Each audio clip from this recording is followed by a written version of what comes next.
Alright. Okay guys, now is the moment of truth. Jackie, please. Ako, kinakabahan ako. Baka hindi siya masarap. Uy!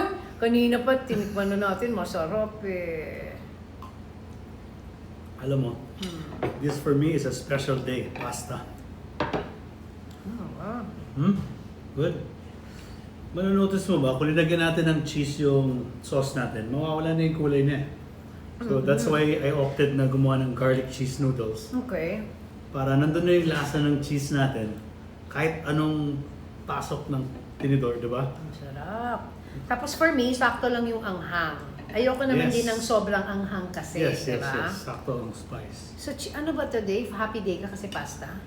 Yeah, why not? It's not that unhealthy because the wheat is good. It's old, para siyang, it's a good kind of wheat, no? Si durum wheat. Ang sarap. Sorry, ang sarap talaga. It's good, no? Yeah. And if you want this guys to be a little bit extra, pero hindi ko na siya pinakita, is sa Japan kasi they like to put egg yolks on their pasta. Pwede, pero raw Raw egg yolk. Hindi yung buong itlog yung egg yolk. Para pag sinira mo yung egg yolk, parang naging creamy siya. Pero hindi lahat mahilig sa hilaw na itlog na yolk. Pero kung trip nyo yun, wow, extra. Hey, you know what? Even without the anchovies, It's good, no? good.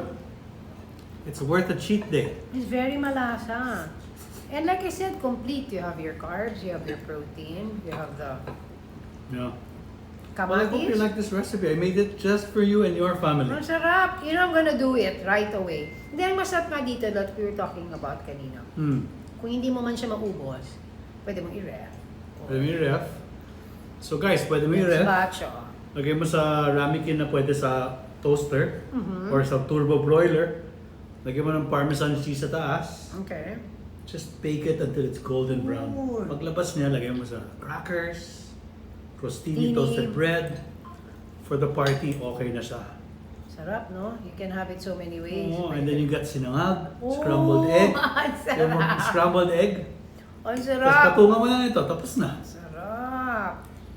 And then last tip, para sa mga negosyante dyan, batch cook it.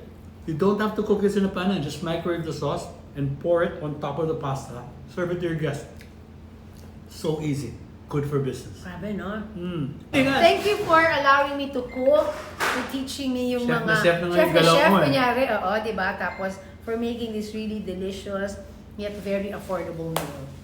Because for moms like me, even if I don't cook every day, syempre gusto ko yung budget-friendly para mas malayo yung madadating ng pera mo. And at the same time, healthy pa yung niluluto mo.